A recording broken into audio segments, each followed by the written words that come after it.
bienvenue, chers amis. Nous sommes toujours dans la spéciale élection CTM 2021. Et aujourd'hui, donc, j'ai la chance de recevoir des personnalités, de vraies personnalités sur le plateau ce soir, puisque avec moi, eh bien, nous avons Mme Gressier-Charlotte, M. Daniel Ajoub, Mme Rosemonde Zebo-Jourdan, et puis monsieur, bien sûr, M. Guy Ferdinand. Là, je vous ai présenté les personnalités qui sont des têtes de liste et des têtes de section, la tête de liste et les têtes de section. Pour La Martinique avance. Alors, la première question, messieurs, dames, soyez les bienvenus. Alors, je vous présente Madame Gressier-Charlotte. Bonsoir. Madame Gressier-Charlotte, soyez la bienvenue. Merci. Et comment vous avez eu l'idée de rejoindre la liste de Monsieur Guy Ferdinand? Bien, j'ai été appelée tout simplement par Guy. Et puis c'est quelqu'un de compétent, d'intègre et de fou. Et on a besoin de fous avec les pieds sur terre. Donc j'ai dit oui, tout simplement. Oui, d'accord. Et la politique vous passionne? Elle me passionne depuis toute petite, on va dire, mais la vraie, pas la politique politicienne, celle qui est au service des politiques publiques et pour le bien-être du citoyen. On va en parler. Tout à fait, j'espère. Merci Mme Gressier-Charlotte. Juste à côté, il y a M. Ajoub Daniel, soyez le bienvenu. Merci, bonjour à tous les spectateurs et à vous-même. Comment vous allez, M. Daniel Ajoub? Très bien, très bien. Vous voyez, on est une équipe dynamique, on est là, on avance avec la Martinique, puisque c'est la Martinique qui avance. Et voilà, on est là pour accompagner nos citoyens, les informer et leur dire le programme qu'on va leur proposer pour le 20 juin, pour qu'ils puissent voter pour nous et qu'on puisse les accompagner dans leur quotidien. Monsieur Ajoub, comment vous avez fait? Dites-moi comment vous avez fait pour rejoindre, qu'est-ce qui s'est passé pour que vous rejoigniez l'équipe La Martinique Avance avec à sa tête, on le rappelle, M. Guy Ferdinand. Ah, Guy Ferdinand, c'est un ami de longue date que j'apprécie et je vois ce qu'il fait. C'est un chef d'entreprise hors pair, d'un dynamisme hors pair, un dynamisme qui me plaît. Et la Martinique en a besoin de... Et la Martinique a besoin de gens comme lui pour pouvoir justement faire la Martinique avancer. Donc sans hésiter, je ne pouvais que le rejoindre et rejoindre l'équipe et m'associer à cette dynamique. Beau combat en perspective. Oui, très beau combat. Alors juste en face, on va accueillir Mme Rosemonde Zebo-Jourdan. J'ai bien dit, hein? Oui, bonsoir. Madame Rosemonde Bonsoir à tous nos téléspectateurs. Et donc soyez la bienvenue sur le plateau. Et en tout cas, merci d'avoir accepté l'invitation. Madame Rosemonde Zebo-Jourdan, pareil, hein, comment vous allez? Parce que là, après une semaine de campagne, plus d'une semaine de campagne, parce que vous étiez déjà sur le terrain, vous faisiez des réunions, en tout cas je suppose. Comment ça va? Je ne me suis jamais aussi bien sentie. Ah bon? Voilà. Je revis. Ah ouais. Et qu'est-ce qui vous donne cet espoir-là, cette envie de faire les choses? Eh bien, le fait de savoir qu'on apporte des solutions aux gens, qu'on veut travailler avec eux. Et tout ça, c'est vraiment... c'est un rêve que j'avais depuis longtemps. Et comment vous avez rejoint l'équipe La Martinique Avance? Avec Guy, on se connaît depuis quand même pas mal de temps. On a eu l'occasion de collaborer sur pas mal de choses. Donc, je connais un petit peu sa vitesse de fonctionnement, parce qu'il faut le suivre. Et quand il m'a demandé, spontanément, j'ai répondu présente. Parce que j'adhérais justement à ce qu'il proposait. Vous pensez que c'est l'homme qu'il nous faut? C'est l'homme qu'il nous faut, c'est un bâtisseur de pays. Wow. Monsieur le bâtisseur, monsieur Guy Ferdinand, bonjour. Bonjour, vous allez bien? Ah oui, il y a du dynamisme, vous avez raison, Madame Rosemonde Zebo-Jourdan. Absolument. Monsieur Guy Ferdinand, donc peut-être que plein de personnes vous découvrent là ce soir, aujourd'hui. Je crois que toute la Martinique me découvre et puis se rend compte que je ne suis pas que chef de cuisine ou entrepreneur, que je peux en plus de mon short avoir quelques idées. Quand il dit ça, c'est au sens propre et au sens figuré. Je pense que c'est surtout au sens propre. À tous les sens.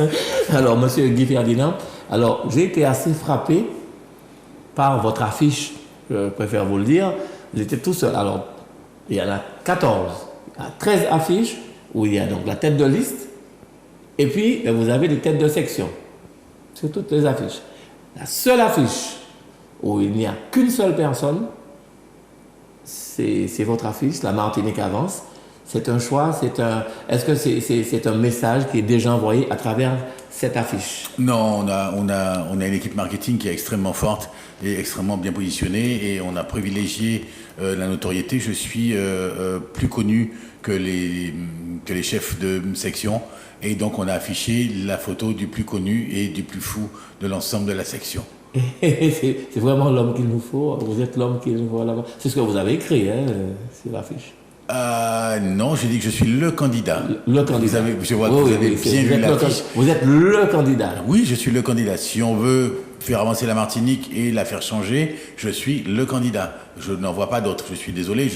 Et pourtant, je suis très humble là-dessus, mais j'en vois pas d'autres pour l'instant. Il n'y a pas d'autres pour l'instant? Pour la faire avancer, la vitesse, on veut la faire avancer, nous? Rapidement, c'est ça? C'est ce qu'on a dit.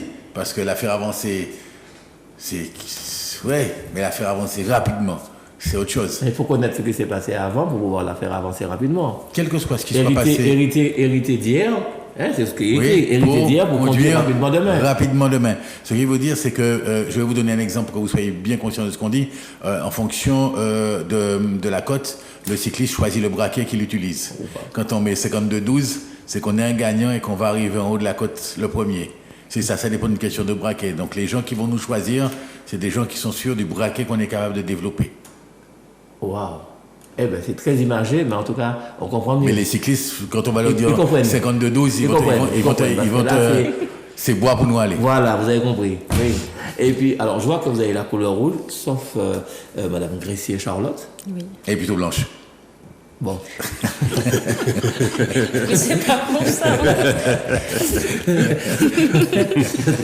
Oui, c'est blanc, c'est ça. Mais alors pourquoi le rouge? Vous avez choisi délibérément? C'est comme ça, c'est fait exprès, ou bien vous ne saviez pas que Monsieur Ajoub allait mettre du rouge, Madame Zebo? Non, on est discipliné, on est hors de bataille, etc. On répartit les couleurs, etc. Donc vous inquiétez rien, c'est du marketing, c'est paramétré. Pourquoi le rouge? Pourquoi le rouge? Parce que c'est le rouge, c'est la victoire, le maillot rouge des Yoles. Exactement. Okay, c'est un petit signe à tous les yoleurs qui sont sur des listes différentes de la nôtre, qu'on salue au passage d'ailleurs, et pour leur dire voilà, nous on a le vrai maillot rouge. Ah ouais.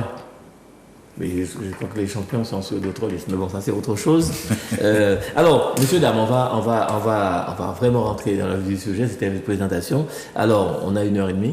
Il faudra me dire, Madame Rosemonde Zebo-Jourdan, comment vous avez vécu de l'extérieur, peut-être même de loin, le fonctionnement même de la CTM, parce que ce sont des élections de la CTM, là. C'est des élections, il s'agit de la CTM, donc c'est pour ça que vous vous présentez. Oui. C'est pour proposer autre chose à la Martinique. Ça veut dire que ce qu'on a connu, ce que vous avez connu à la CTM, ça ne vous convient pas. Si vous êtes là aujourd'hui, c'est pour ça, c'est parce que vous voulez changer les choses. Alors, comment vous avez vécu ce fonctionnement à la CTM, le fonctionnement même de la CTM? C'est quelque chose qui vous a plu, pas plu, ou il y a des choses, des améliorations à apporter? C'est bien, mais il faut faire mieux. Alors, il y a beaucoup d'améliorations à apporter. Nous ne pouvons pas dire qu'ils n'ont rien fait. Ce serait mentir. Il y a des choses, il y a eu des avancées, mais pas assez. Ils ne sont pas allés au cœur de certains problèmes. Ils ne sont pas allés au fond des choses. Et puis, il y a trop de lenteur administrative. Quoi, par exemple? Vous déposez un dossier, votre dossier, il est traité des fois en 6 mois, voire 1 an. Vous voyez? Donc, pas assez. Et puis, nous estimons qu'il y a pas mal de choses, de compétences de la CTM sur lesquelles on n'a pas assez tablé. Ah ouais. Voilà. Donc, à l'heure actuelle, nous avons la possibilité, nous avons voté pour une CTM. Là, on ne va pas revoter pour 7 ans pour retrouver les mêmes avec le Ibon Consa. Les mêmes avec Ibon Consa. Le Ibon Consa.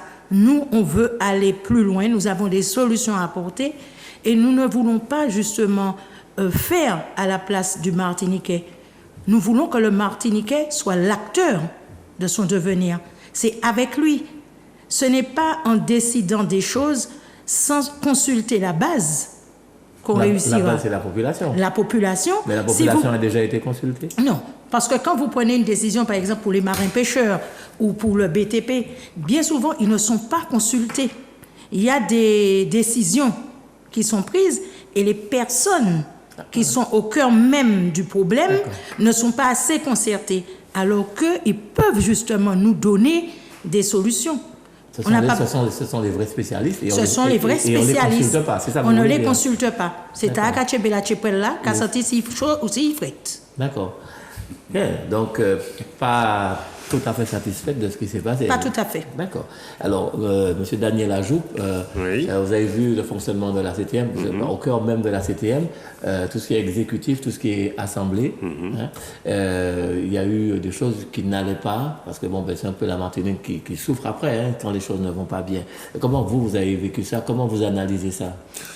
Quand je regarde ce qui s'est passé durant ces 5 dernières années, que je vois tous ces cancans, ces alliances, ces divorces. Monsieur Daniel, pourquoi vous parlez de cancan? Ça peut être, c'est la démocratie qui s'exprime. Oui, c'est la démocratie qui s'exprime, mais pas comme ça. Pour moi, on n'exprime pas la démocratie comme ça. Monsieur Guy Ferdinand, on aura le temps de parler, parce que je le sens. Oui, non, mais c'est normal. Je pense que tous là, on est.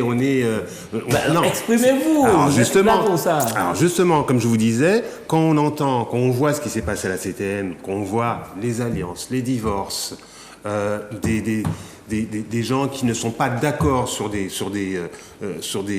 dossiers qui sont faciles à traiter, qui pourraient être faciles à traiter, ou qui pourraient aller beaucoup plus rapidement, comment voulez-vous que les choses avancent?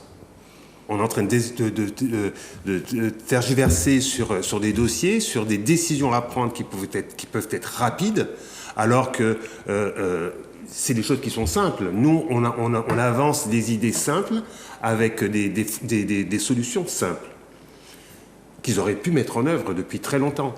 Donc, comme disait ma collègue Madame Zebo, il n'est pas normal qu'on puisse repartir sur 7 ans avec les mêmes personnes, des personnes qui nous ont déçus depuis une cinquantaine d'années. Il n'est pas normal qu'on puisse repartir sur ce même créneau. Ils ont déçu qui depuis une cinquantaine d'années? La population. Quand on va sur le terrain et qu'on regarde ce que les gens nous disent, qu'on entend ce que les gens nous disent, il y a un problème. Mais alors monsieur Ajoup, comment se fait-il que ces personnes-là sont reconduites par ces mêmes personnes? Alors, moi, ce que je trouve dommage, c'est que très souvent, j'ai pu remarquer que beaucoup de personnes reconduisaient une personne, mais ne reconduisaient pas un programme. Ah, vous pensez qu'ils ne lisent pas les programmes? Bien sûr. Il y a plein de personnes qui ne lisent pas le programme. Mais ils n'ont pas de programme. Ils n'ont pas de programme. Donc, voilà. Et ils reconduisent la personne. En fait, voilà. Donc ça, c'est pas normal. Donc nous, on avance un programme, des idées. Des idées qui sont réalisables tout de suite. Voilà. Et avec les budgets qui sont à disposition, c'est faisable. Ah oui. Voilà. D'accord. Bon. On va développer ça encore un petit peu plus tout à l'heure. Oui, tout à fait. On pourra le développer, il n'y a pas de souci. Le temps que Mme Charlotte Gressier nous dise, est-ce que la démocratie s'est vraiment exprimée? Est-ce que vous avez senti une vraie démocratie, que la Martinique a bénéficié de quelque chose de bien? Parce que quand même, la CTM, c'est une nouvelle structure en Martinique. C'est l'addition des deux conseils généraux. Conseil régional, mais c'est pas une nouvelle. C'est pas moi qui vais. Voilà, c'est pas moi qui vais vous. Non, mais c'est pas moi qui. Mais, monsieur. Est-ce que Madame Gressier... Elle va vous répondre, mais quand vous dites c'est une nouvelle structure, c'est faux, puisque c'est la réunion du département et de la région. Qui existait déjà. Donc on a scindé 2 structures pour en faire qu'une, donc c'est pas une nouvelle structure. On a repris les prérogatives des 2 structures pour en faire qu'une. Voilà, et ça c'est quelque chose de nouveau. C'est parce que ça n'existe pas. C'est les mêmes prérogatives. L'addition des deux. Non, mais c'est les mêmes prérogatives. Oui, on n'a pas inventé un système nouveau. C'est une autre structure. On a diminué le nombre de conseillers. C'est une autre structure. C'est peut-être ça. C'est pas la même chose. Alors, Madame Gressier Charlotte, est-ce que vous pensez que la démocratie s'est vraiment exprimée, vous pouvez répondre ce que vous voulez, J'espère bien. Pendant ces 5 années, au niveau de la CTM, est-ce que les Martiniquais ont bénéficié d'une vraie démocratie et puis que les choses allaient ou n'allaient pas? Comment vous analysez ça? La première chose, j'ai vu le nombre de partis politiques locaux qui existent. Et j'ai compté à peu près une quarantaine. Et j'ai trouvé ça, on a deux lectures possibles, où on se dit, c'est de la dispersion, qu'est-ce que c'est que ça ? Il n'y a pas de colonne vertébrale. Ou alors on se dit, justement, c'est une forme de communication et démocratique, puisque tout le monde a la possibilité de s'exprimer. Donc moi, je tourne ça plutôt positivement. Après, quand vous parlez de donner la parole, moi, je vais m'exprimer, parce que je pense que je n'ai pas eu l'occasion de le faire jusqu'à présent, en tant que ces jeunes qui ont été rappelés par la CTM, il y a quelques années, c'était en 2009, où déjà on disait aux jeunes de revenir, qu'ils avaient le droit au passeport mobilité, etc. Et on avait lancé cet appel aux jeunes qui avaient eu une expérience internationale. Donc moi j'étais au séminaire collège à Bellevue, j'ai eu mon bac, j'aime l'île où je suis née, je fais des études comme beaucoup de jeunes comme moi à l'époque. Et puis on répond à cet appel, on nous dit qu'on vient et tout. Donc on revient avec une expérience internationale pour essayer d'apporter un peu sa pierre à l'édifice, et en fait on n'est pas écouté du tout. On n'est pas écouté. Vous voulez travailler simplement dans le domaine dans lequel vous avez été formé, on tombe sur du copinage, ça fait pas rêver. Et en plus, j'ai quand même pris le temps de partir, de revenir. Et j'ai aussi des amis dans mon entourage qui sont très bons. Il y a des gens qui devraient travailler à la station spatiale de Kourou et faire de la coopération caribéenne avec l'espace, qui ont voulu revenir, mais qui ont vu les portes fermées pour tout un tas de raisons qui sont parfois très laides. Donc, ce monsieur, pourtant, il y avait une vraie incitation. Il y avait une vraie incitation, et puis on l'a pas vu venir. Et moi, j'ai continué à y croire. Je suis repartie, je suis revenue, je suis repartie, je suis quand même revenue. J'ai des amis que j'essaye de faire venir aussi, qui étaient des jeunes à l'époque, qui sont très bons dans les langues, par exemple, qui sont très bons dans l'architecture et le BTP. Mais on ne trouve pas de place ici si on fait pas partie d'un réseau copinage. Et je trouve ça bien dommage, parce que là, je vous avoue que j'ai beaucoup de mal, même dans cette aventure, à les faire revenir. Ils préfèrent partir là où on les accepte, donc au Canada, on a tous des gens de la famille qui partent même en Asie, en Amérique du Nord. Donc on a une vraie diaspora aussi, peut-être qu'on pourrait, dans ce cas-là, miser sur ces personnes pour représenter fièrement la Martinique, pour se dire, tiens, en termes d'exemplarité, peut-être entendre la voix de ces gens-là. Donc, pour revenir à votre question sur la démocratie, c'était simplement un témoignage d'une ancienne jeune qui dit, écoutez-nous. En tout cas, si moi j'ai essayé de trouver une autre façon aussi d'apporter ma petite pierre pour la Martinique, écoutez ces jeunes-là, parce qu'ils vont partir. À chaque fois on dit ils partent, mais quand ils reviennent, vous ne les écoutez pas. Parfois certains aussi, c'est dans le programme, nos aînés politiques ont l'expérience des institutions et de leur dysfonctionnement. Nous ne venons pas avec la science infuse, on va voir ce qui a été fait, et nous on va essayer de rentrer avec eux dans le 21e siècle en apportant de nouveaux supports. Par exemple, le numérique, le digital. Mais surtout, on ne va pas oublier d'où on vient, parce qu'on est d'abord martiniquais. On n'arrive pas en ennemi, c'est ça que je veux dire, puisqu'on est héritier de cette politique. D'accord, ça c'est important, ce que vous dites là, Madame Gressier et Charlotte, c'est très important, puisqu'il y a une vraie politique, en tout cas c'est ce qu'on croit quand on le dit, de retour au pays de ces jeunes, parce que la force martiniquaise s'en va. Donc il faudrait trouver les moyens de faire revenir ces personnes-là. Mais si vous revenez, on vous incite à revenir, que vous revenez, et qu'on ne vous prend pas vraiment en compte, c'est qu'il y a un vrai problème. Ou bien, pourtant, c'est quelque chose de très important. C'est parce que le jeune est pris comme un élément électoraliste, et on va le maintenir dans la précarité ou la misère pour mieux le soumettre. On va lui assurer un confort matériel pour mieux le soumettre. Là, nous, ce qu'on propose, c'est faire rêver ces jeunes-là, leur dire, écoute, tu sais quoi, t'es bon là-dedans. T'es peut-être pas bon ailleurs, mais t'es bon là-dedans. Eh bien, écoute, va falloir travailler et aller jusqu'au bout. C'est pour ça qu'on a besoin d'exemplarité. Et quand je parlais de l'université tout à l'heure, parce que c'était un DSS en gestion des collectivités territoriales avec M. Célimène, par exemple, vous savez que vos professeurs, souvent, vous les mettez sur un piédestal. Ils doivent vous faire rêver, ils doivent ouvrir l'esprit, vous donner envie d'être meilleur. Et là, il y a eu un vrai problème d'exemplarité, puisqu'on a eu aussi des soucis avec l'université. Du coup, ces jeunes ont envie de partir. On a besoin d'exemplarité, autant de Martiniquais qui ont réussi à l'extérieur que de Martiniquais qui sont restés et qui doivent être des aînés qui travaillent avec les plus jeunes. Est-ce que vous comprenez, Madame Gressier, là, aujourd'hui, pendant cette campagne électorale, vous entendez certainement beaucoup de groupes, de listes, qui proposent justement le retour au pays de cette jeunesse martiniquaise qui s'est un peu éparpillée. Je laisserai Guy là-dessus parce que vous dans mon complémentarité, il ne faut pas que je monopolise la parole non plus. Non, mais c'était bien. Oui, monsieur Guy Ferdinand, Alors donc déjà, comment vous avez vécu ça? Donc cette mandature de l'extérieur, bien sûr. Quand vous avez vu ça, est-ce qu'il y a des choses qui vous a fait trembler en disant, mais, qui vous a fait trépigner, en disant, mais ils auraient pu faire ça autrement, il y a des moyens de faire comme ça, il y a des moyens de faire comme ça. Et puis surtout, ce retour au pays de la jeunesse martiniquaise. Je vais vous répondre sur les deux domaines. Oui. Sur l'exemplarité de notre équipe de 51 conseillers territoriaux, c'est déplorable. C'est déplorable parce que à un moment donné, ils ont oublié pourquoi et pour qui ils travaillaient.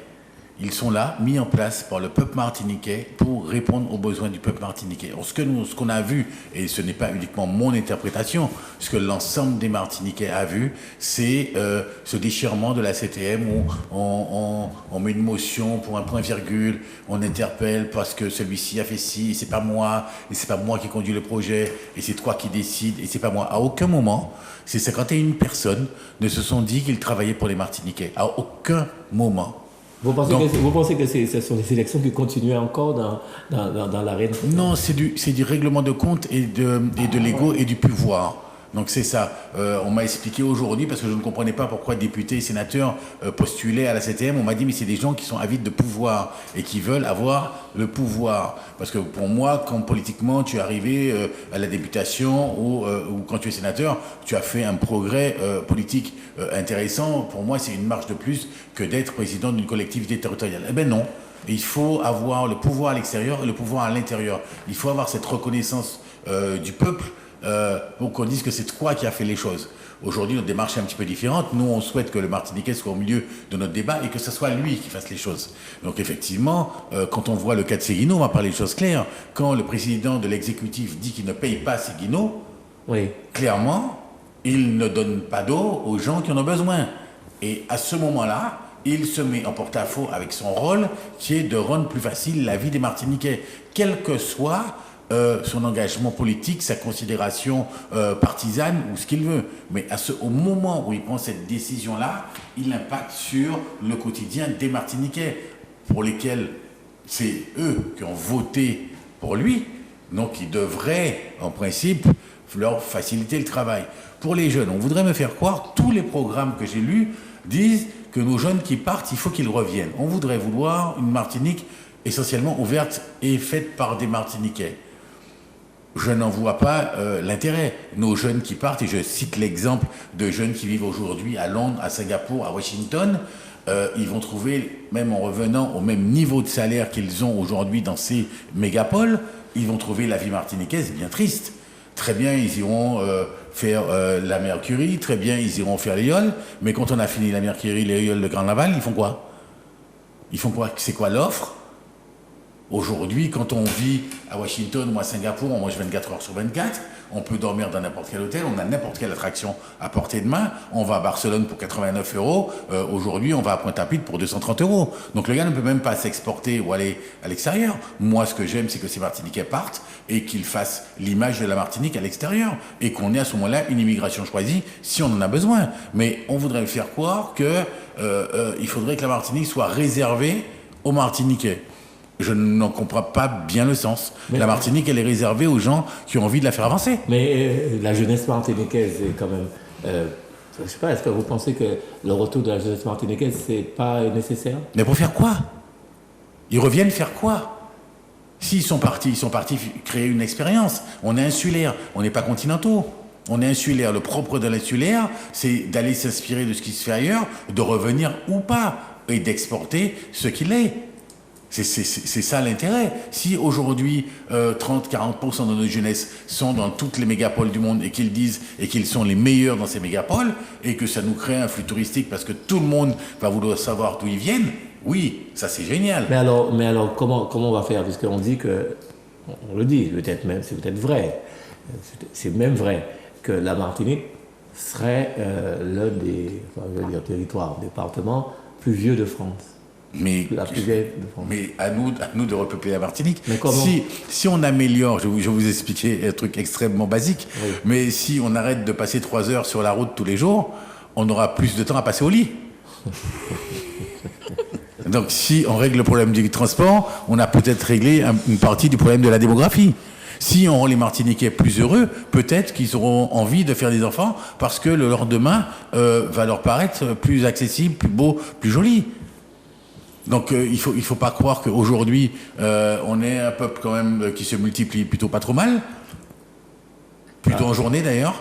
Ah oui, spécialiste de la chose. Alors, monsieur Guy Ferdinand, il y a tellement de choses à dire.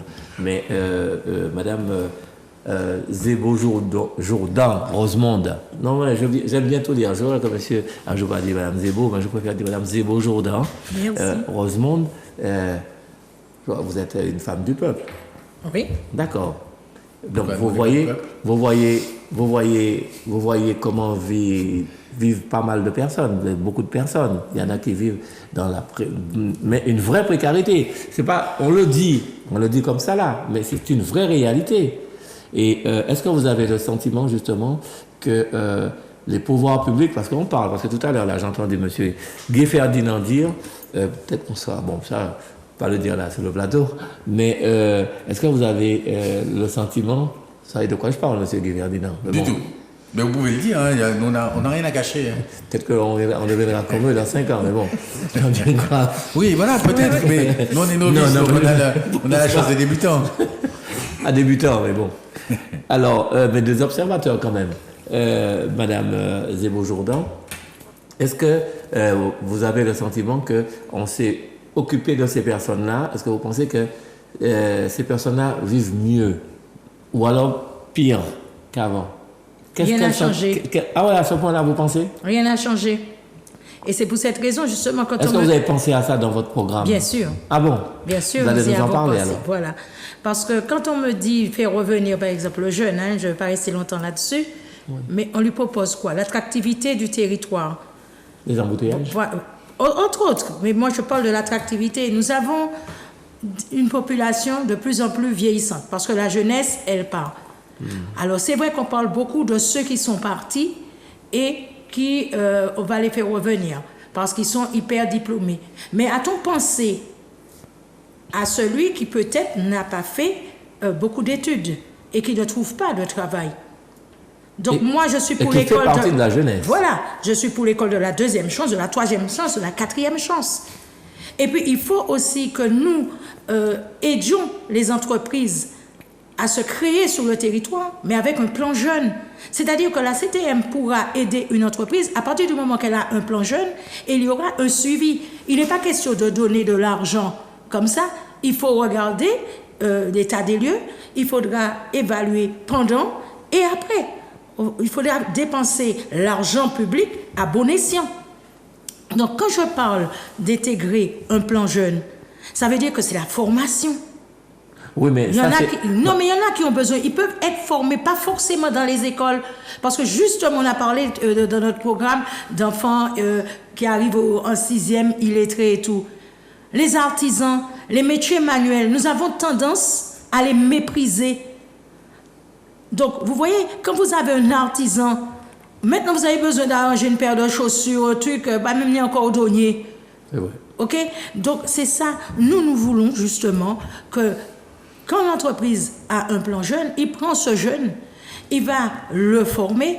Ça peut être aussi les CFPPA, les AFPA, les CFA.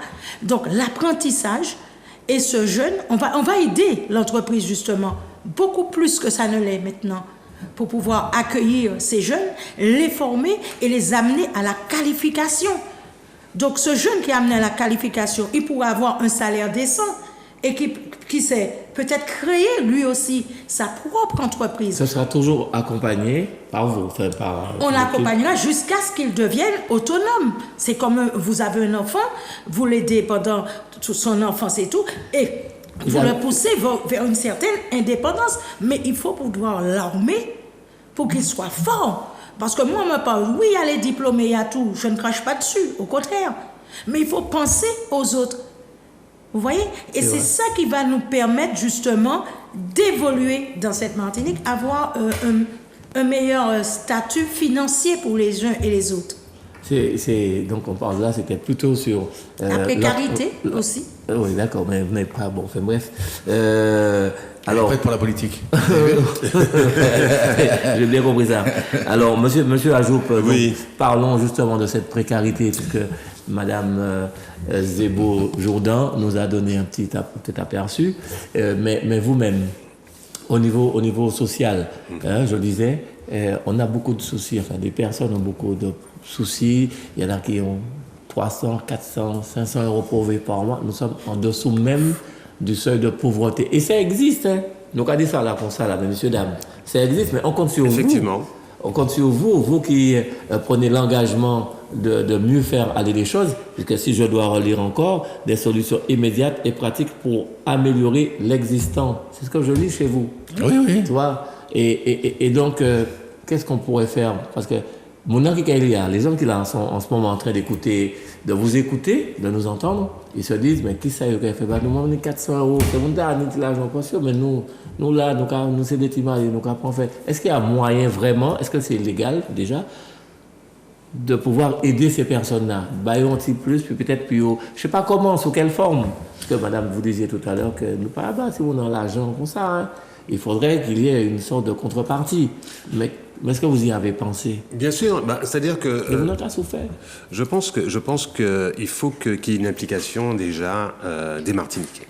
Des Martiniquais, parce qu'on ne peut pas donner de l'argent comme ça gratuitement. Alors, bien sûr, il y a le minimum pour vivre, certes, mais la précarité, on peut l'endiguer, je dirais, avec un apport du dynamisme des jeunes. On le revient aux jeunes aussi, hein, parce que plus les jeunes pourront travailler, plus il y aura de formation. En matière de formation, il y a beaucoup de choses qu'on importe, qu'on pourrait faire sur place. Il y a des formations. On est entouré de mer, on a beaucoup de bateaux ici. C'est sous-utilisé, sous-exploité. Il n'y a pas de formation concernant la mécanique spécialisée pour les moteurs de bateaux, par exemple. On a du rhum. Pourquoi il n'y a pas de tonnelier ici? Pourquoi on importe des tonneaux qui viennent de partout?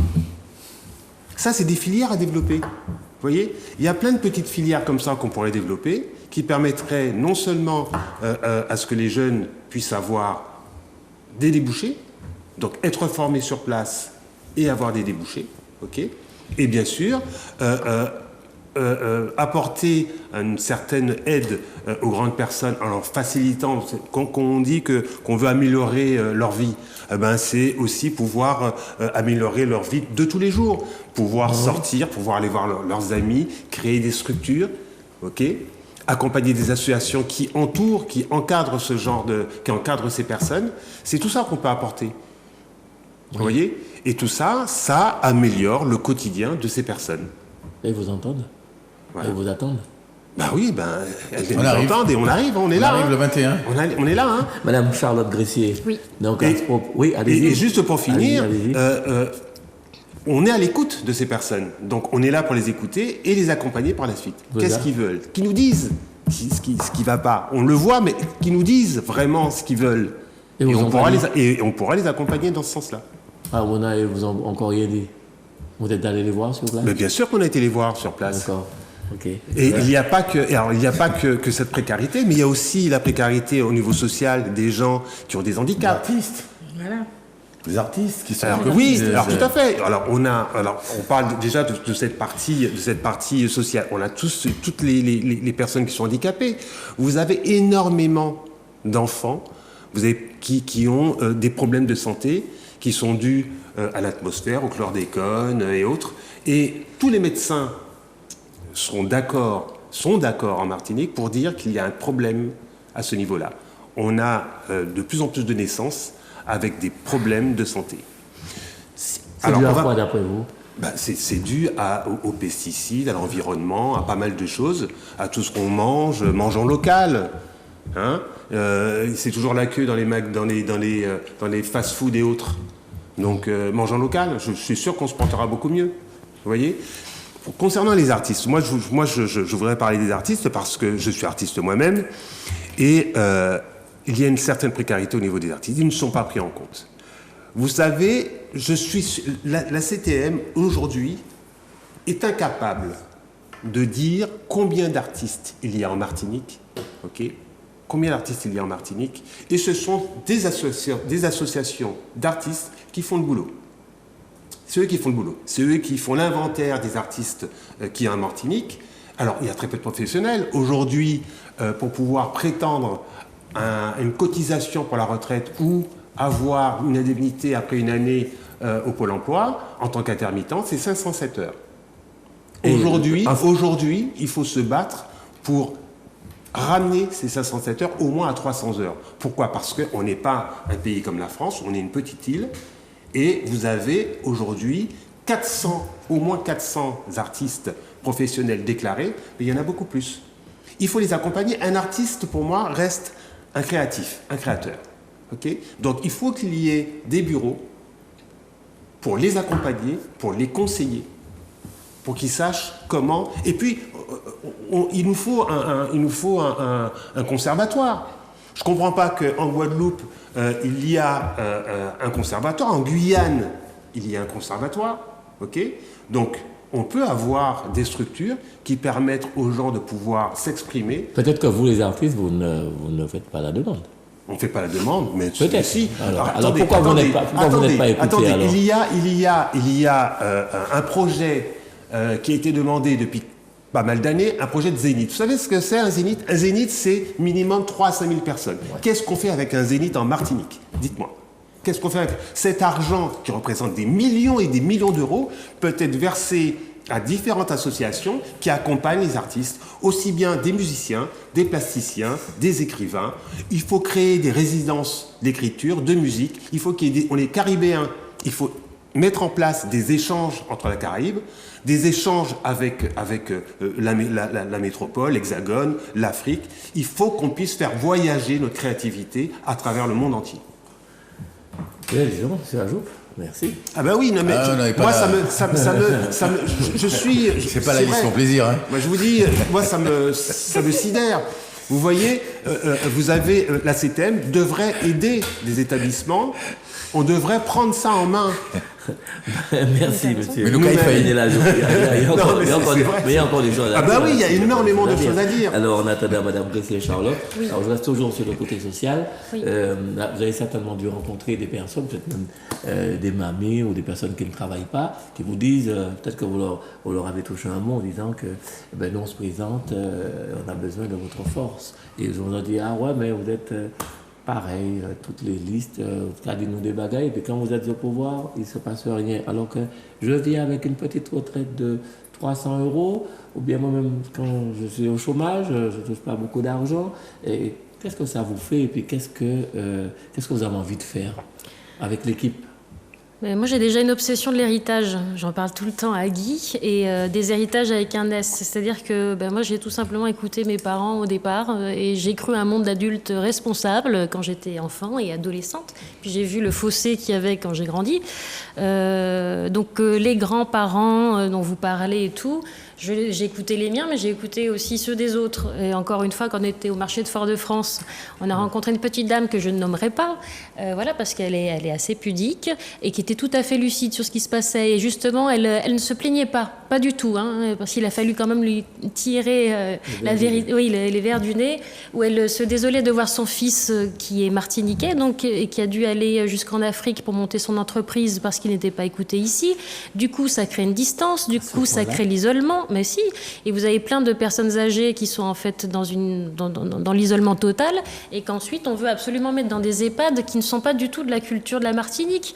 Avant, on gardait nos vieux, voilà, c'était comme ça que ça se passait. On allait chercher mamie, on allait discuter avec eux, ils avaient des remèdes, que ça soit médicinal ou même dans la construction ou la cuisine ou même de la vie, c'était des philosophes. Et ça, on a complètement perdu ça. Donc l'héritage, je trouve ça très intéressant de garder ça en tête. Parce que normalement, quand on sait à peu près d'où on vient, on sait à peu près où on va. Vous parliez de précarité aussi. Il y a des mots comme ça qui me posent problème, c'est-à-dire que là où il y a une bienveillance au départ, donc contre la précarité, contre la vieillesse, contre la pauvreté, etc., pour le jeune, l'insertion, etc., le souci, c'est qu'on a tendance à les laisser dans ce monde-là avec ces mots-là. Et si on disait aux jeunes, on va pas faire du social pour toi, on va te permettre de participer à l'économie du pays. On va pas te donner un travail juste pour avoir un travail, mais on va te donner un métier qui est noble et dont tu es fier, parce que tu sais que tu participes à l'économie. Pour l'instant, non. Il y a beaucoup de jeunes, ils savent pas trop pourquoi, comment. On en a vu un aussi là qui est en première, qui sert dans un restaurant, qui est très proche de ses grands-parents d'ailleurs, et qui n'a pas trouvé de. Ils ne veulent pas travailler. Pourquoi on le dit ça? Parce qu'ils n'ont pas l'exemple de leurs parents qui travaillent. Vous avez fini, madame? Non, mais il n'y a pas de problème, on communique. Non, il y a un vrai... non, mais Guy a raison, il y a un exemple, on parlait d'exemplarité, c'est pas simplement un manque d'exemplarité de nos politiques ou d'universitaires, c'est l'exemplarité des parents. C'est pour ça que nous, dans notre tête, on est parti sur une chose très importante. La politique publique, c'est pour que le citoyen soit heureux. Parce que si vous avez un citoyen heureux, vous avez une force vive qui est volontaire pour participer à l'économie de son territoire. C'est le cas aussi pour la Martinique. Donc nous, on veut commencer avec l'enfant. Si vous avez un enfant, comme on a toujours dit, qui sait écrire, lire, compter, nager, et qui sait aussi d'où il vient, parce que moi je crois vraiment à l'histoire aussi, et à chaque fois je défends aussi la création d'un musée vivant sur l'histoire de la Martinique qui soit ouvert sur le monde. Normalement, on a tout ce qu'il faut en Martinique pour faire rêver le monde et pour avoir des adultes qui ne soient pas complexés et qui soient prêts à se projeter dans des projets collectifs. Et vous avez tout ça, pensez à tout ça, c'est dans votre programme. Ça fait des années qu'on y pense, on est tous ensemble. En plus, on arrive à fédérer des gens qui arrivent avec des projets complètement fous, mais qui sont totalement réalistes. Fous parce que, pas d'actualité malheureusement, mais qui sont bons. Donc là, nous, c'est pas de scission. C'est pas très compliqué. Hein. Oui, c'est adultes, enfants, adultes et même retraités. Et les retraités, en fait, c'est quoi? C'est des experts dans un domaine très particulier qui sont en fait des conseillers qu'on devrait intégrer comme des pygmalions dans des projets labellisés CTM avec des plans jeunes. C'est ça qu'on veut faire. Absolument. Monsieur Guy Ferdinand, qu'est-ce qui différencie votre liste par rapport aux autres? Qu'est-ce qui fait qu'il y a le petit quelque chose qui fait que les gens vont voter pour vous? La première chose, c'est que nous ne sommes pas politiques. Donc, nous ne vivons pas de nos prestations dans les municipalités, les EPCI, les CTM, les assemblées nationales, le Sénat, etc. Nous avons tous un travail en Martinique et ou pas d'ailleurs, puisqu'on a quelques chômeurs sur notre liste. Il faut des politiques dans un pays. Pardon? Il faut des politiques dans un pays. Dans la mesure où ils remplissent leur rôle. Ah.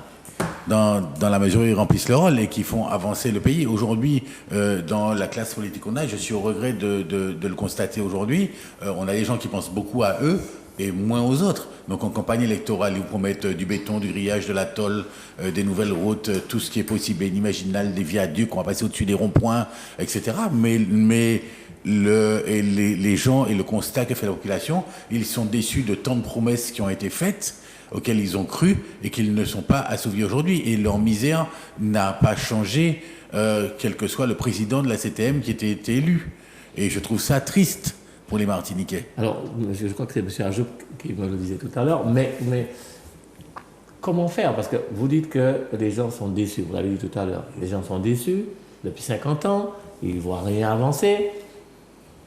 Expliquez-moi, M. Guy Ferdinand, une nouvelle fois, parce que je n'ai pas compris, comment se fait-il que ces mêmes personnes votent à nouveau pour ces personnes qui leur donnent de l'espoir, et qui, au bout du compte, il ne se passe rien? Et depuis 50 ans, les électeurs martiniquais se trompent, ils aiment se faire battre, je ne comprends pas. Mais on est un petit peu, comme ça. On est un petit peu comme ça. On va donner le bâton pour se faire battre. On va voter pour Serge, Catherine, Alfred. Au hasard. Mais parce que ces gens-là représentent quelque chose. Pour nous, ces gens-là inspiraient quelque chose. Ils se disent tous héritiers de Césaire, de ceci, de cela. Mais pauvre héritage. Ils ne s'occupent que d'eux. Alors, les gens ont pris l'habitude. Donc, moi, je suis encarté MIM, je vais voter MIM. Est-ce que Marie-Jeanne, à 77 ans, sera capable de diriger la 7e? Ça ne leur pose pas de question. J'ai toujours voté pour lui. Donc, je continue à voter pour lui. Même si il n'a pas fait ce qu'il a dit, il va le faire. Il a plus que 77 ans. Et puis, il y a le taux de... Je minimisais. Le fort taux d'abstention aussi. Je minimisais. La moitié des gens ne votent pas. Donc... Peu importe pour eux. D'après vous, pourquoi? Non, c'est juste pour savoir. Je veux comprendre votre motivation pour la CTM. Parce que notre motivation, elle est extrêmement simple. Quand on a vu l'offre qui était faite, on a dit ils n'ont jamais eu le choix Donc ils n'ont jamais eu le choix, ils ont toujours eu à s'adresser. Les élections de 2015, il n'y avait que des gens qui avaient déjà fait de la politique. Chez nous, personne n'a fait de la politique. Donc nous, on arrive avec des idées un peu neuves, on n'y connaît rien. On est 14 listes quand même. Hein, on est sur les 14 listes, il faut regarder les 14 listes. Il y a ceux qui viennent de la chambre de commerce, il y a ceux qui viennent du monde, mais qui sont déjà impliqués dans des réseaux bien précis, etc. Il y a des maires, et Yann, voilà, il y a quelques syndicalistes. Donc ils sont déjà, voilà, nous on n'est pas, voilà, nous on vient de la société, on n'est personne. Par contre, on est convaincu d'une chose, c'est où on veut aller. On est convaincu que nous, on va pas mettre notre ego en avant, enfin pas tout de suite, dans 5 ou 6 ans peut-être, quand on aura pris les déformations liées à la politique. Mais pour l'instant, où nous sommes encore novices, nous allons faire le programme sur lequel nous sommes engagés. Et nous allons nous attacher à écouter les gens. Ça fait 6 mois qu'on parcourt la Martinique en long, large, en travers. Je n'ai vu aucun programme sur la régularisation des Haïtiens présents en Martinique, sur l'immigration, dans aucune liste. L'eau, les gars nous font des blagues, mais si on met pas 1 milliard sur la table, il n'y a pas d'eau. Le transport, les solutions, les millions qu'on a mis depuis 15 ans sur le transport n'ont pas résolu la situation. Donc je veux bien croire en nos politiques aujourd'hui qui arrivent avec des programmes différents, mais avec les mêmes personnes, et qui vont nous faire croire qu'ils vont changer les choses. Et en plus, le pire, je pense, c'est qu'ils vont mieux s'entendre entre eux. Donc on a vu que la campagne est très cordiale. Hein. Vous avez vu, il n'y a pas Fonchou, ça reste très très très correct jusqu'à présent. Donc c'est la dernière ligne droite. On aura quelques trucs là sur les derniers jours. Mais ça reste quand même plus propre que ce qu'il y avait avant. Vous ne nous disiez pas les réseaux sociaux, monsieur. Ça a commencé. Non, mais encore même, non, c'est gentil. Là, c'était gentil. Non, c'est gentil. Non, je trouve ça gentil et puis c'est très cordial. Tout le monde dit qu'on va s'entendre quand on va être là. Mais l'aime arrivé, c'est moi qui patron. Kaela, c'est moi qui a votre voyage là. Et c'est ce qu'on va avoir. Donc nous, on arrive là, on est innocents, on a monté nos programmes, on a travaillé, nos trucs sont bouclés, nos budgets sont bouclés, nos opérations sont bouclées. Voilà, on sait nous quoi faire le 22. Pas fin août quand on sera parti en vacances, etc. Donc je pense qu'il faut aujourd'hui que les politiques se mettent un peu de sérieux. Voilà, le cas de la Martinique n'est pas désespéré, il est grave, et il faut le prendre en compte. Vous parliez d'inégalité, je vous reprends sur les inégalités dont vous parliez tout à l'heure. La personne qui touche 300 €, qu'est-ce qu'on peut lui emmener? Voilà, alors, qu'est-ce qu'on fait? Donc on trouve 2 jeunes qui sont au RSA qui vont venir lui faire un petit jardin créole. On est sûr qu'elle aura de quoi se nourrir. On est au moins sûr que la personne est gagnée en pieds avocats, en pieds machin, etc., qu'elle peut au point manger. On va cueillir 2 fruits à pain qui tombent dans la rue. On va lui ramener 2 mangos. Je veux te dire, aujourd'hui, au sein des communes, il y a quand même un certain nombre de gens qui sont en aide sociale, qui peuvent encore travailler, et on peut se servir de ces gens-là pour commencer le fonctionnement. La CTM, c'est pas le papa et la maman de tout le monde. On ne pourra pas, avec le budget de la CTM, résoudre tous les problèmes de la Martinique, même en 7 ans, hein. Donc là, on est parti pour un minimum 20 ans, à condition d'y mettre les bouchées doubles, et que chaque Martiniquais nous mette de l'eau à son moulin et vienne nous aider. Si les Martiniquais continuent à ne pas ouvrir leurs portes pour le transport, nous n'avons pas de solution durable pour le transport. Alors justement, parlons pas du transport, mais de l'entreprise. Est-ce que il ne serait pas bien justement que l'entreprise soit un peu mieux encadrée, un peu mieux aidée, mais accompagnée même par la CTM? Parce qu'on voit beaucoup de fermetures. Parce que c'est quand même une richesse pour la Martinique qu'il y ait des entreprises. Ça prouve qu'il y a une vitalité et que la Martinique peut s'en sortir. Que fait la CTM aujourd'hui? Voilà. La CTM, vous déposez un dossier, vous êtes tartampion, vous déposez un dossier pour tel machin, tel truc, etc. On vous donne une aide, 62 variants, de 45 à 75% de votre investissement. On vous donne. Vous n'en parlez pas dans votre programme? Non, mais si on en parle, regardez bien. Vous n'avez pas bien lu. On vous donne l'aide. Une fois qu'on vous a donné l'aide, on a fini avec vous. On ne vous contrôle pas. Accompagné? Ah non, on ne vous contrôle pas, on ne vient pas... Non, mais on ne vous accompagne pas non plus alors. Ce que je vais vous dire, si une deuxième entreprise vient demander la même aide dans le même secteur d'activité, on va lui accorder. Donc on a 2 entreprises qu'on a aidées, il n'y a pas le marché, les 2 entreprises coulent. C'est du bon sens. Ça, il ne faut pas sortir de Saint-Cyr, je n'ai pas fait Saint-Cyr. Mais des gens comme Catherine, Serge, Alfred, enfin des gars qui sont quand même des pointures, enfin c'est du béaba. On ne suit pas les dossiers, on ne suit pas les entreprises. Ton voisin qui est plombier, tu ne sais pas qu'il est plombier. On n'utilise pas l'ingénierie locale. On va chercher des cabinets X, Y, Z. Donc voilà, 50% des budgets de la CTM qui sont alloués au BTP sont alloués à des sociétés qui ne sont pas des sociétés martiniquaises. Donc il faut qu'à un moment donné, on se pose les bonnes questions. Donc on me dit oui, c'est un marché, mais on peut segmenter le marché. C'est quand même, monsieur, non, c'est quand même réglementé ça. C'est pas, si c'est pas des sociétés martiniquaises, c'est parce qu'il y a des raisons, il y a des lois, et puis il y a des réglementations. Mais non, et puis pour la CTM aussi, est-ce que à ce niveau-là, on ne peut pas se dire, nous sommes des Martiniquais, on peut prendre certaines choses en main. Vous savez pourquoi on ne donne pas des sociétés martiniquaises? Pourquoi elles ne répondent pas? Parce qu'elles sont payées 3 ans après. Et parce qu'elles sont déjà coulées. Une boîte qui est de métropole, qui s'appelle Nord France, machin, etc., va répondre à un marché de 3 millions. Tu les payes pas pendant 3 ans, ils s'en foutent. Tisson qui est là avec sa petite boîte, si tu l'as pas payé, c'est 20 000 euros. Il a déjà payé le maçon, le machin, le plombier, etc. Et tu mets 3 ans à le payer. Le gars, il a perdu sa femme, sa voiture, ses enfants. Oui, mais vous allez faire quoi justement à ce propos? Mais on va digitaliser tout ça. Et le petit Sonson, il va être chez lui, il va cliquer sur son portable, il va savoir où en est son dossier, son paiement. C'est fini. C'est fini. On ne sait pas qui traite, qui quoi, qui se connecte. On a 5 000 agents 5 000 agents. 4800. 4800 agents, excusez-moi pour les 200 que j'ai mis en plus. C'est peut-être les embauches qu'on va faire si jamais il nous manque du monde. Mais ce que je veux dire, on a 4800 agents qui sont performants. Pourquoi on a ça? Pourquoi c'est comme ça? Et c'est pas comme ça depuis hier. C'est comme ça depuis toujours.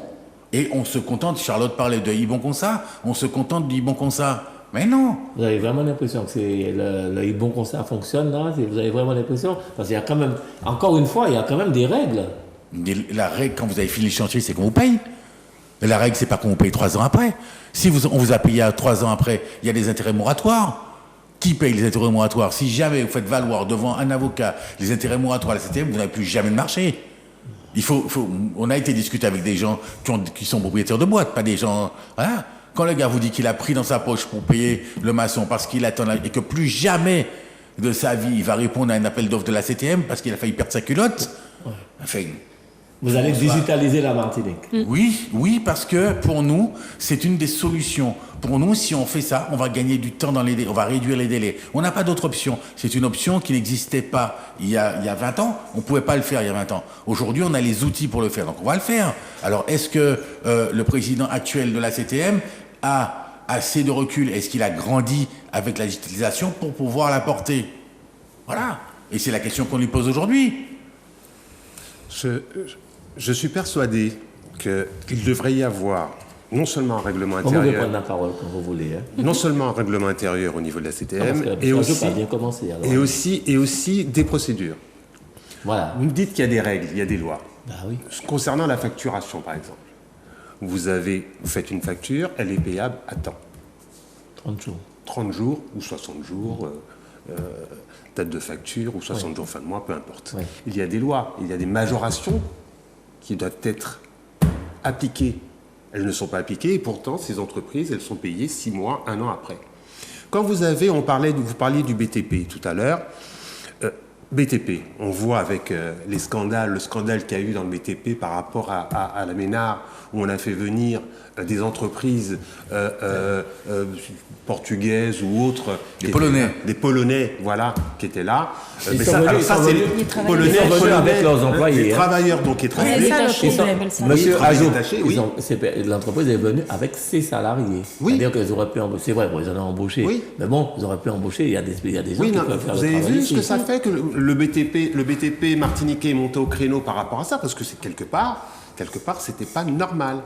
On dit qu'il y a pas de, on dit qu'il y a du boulot, mais on les fait pas travailler. Il y a de gros chantiers, quand il y a de gros marchés, on les fait pas travailler. Ils peuvent pas répondre. Alors ils peuvent pas répondre. Il faut les aider justement. Si jamais on avait justement, comme dit Guy Ferdinand, digitalisé, suivi les dossiers, oui. On aurait pu utiliser ces entreprises. C'est comme pour les fonds européens.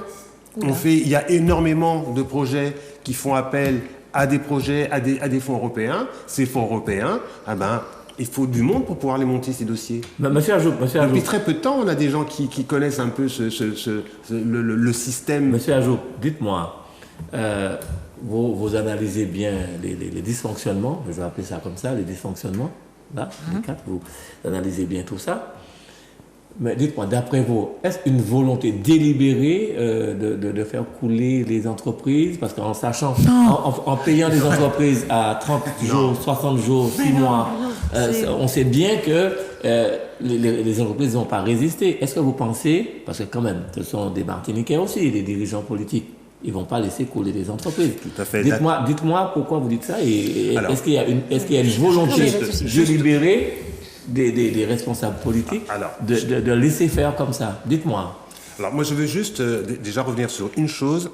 Quand je dis que rien ne va, je ne vais pas cracher dans la soupe. Il y a des choses qui ont été finies, des chantiers qui ont été terminés, donc on ne peut pas dire qu'ils n'ont rien fait. Il y a des choses qui ont été faites, il y a des choses qui sont en cours, qui sont bonnes sans doute, et qu'il faudra accompagner encore. Ok. Mais pour revenir à votre dernière question, moi je dis que si jamais on suivait les choses, si on accompagnait les personnes, c'est comme une entreprise. Il y a la politique et l'entreprise. Quand je parle de procédure dans une entreprise, c'est de dire voilà, il y a un projet, on suit la procédure et on n'y déroge pas. Et pour les et politiques, là on arrive au bout. Moi je reviens sur un truc pour revenir sur votre question. Il y a les dames sur le plateau. Non, mais je termine sur un truc parce que ça va parce que vous allez renchérir sur votre question.